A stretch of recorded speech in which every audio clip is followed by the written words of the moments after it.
morning mga katim. So ayun, pauwi na po tayo. Ang tinakbo natin ay mga 4 kilometers po mga katim. So pang 5 takbo na po natin ito mga katim.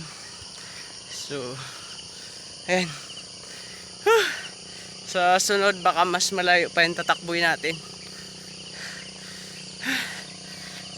Palakas tayo, kailangan eh. So ayun mga katim, lakad-lakad na lang tayo pabalik. So yun po,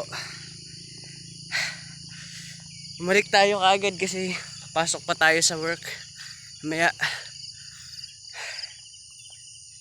So pag umaga exercise muna tayo, konting exercise, konting takbo. So ayan, para good health tayo palagi at malakas ang ating pangangatawan. So ayun mga katim, ingat po tayong lahat at ingat po kayo. Thank you sa panonood.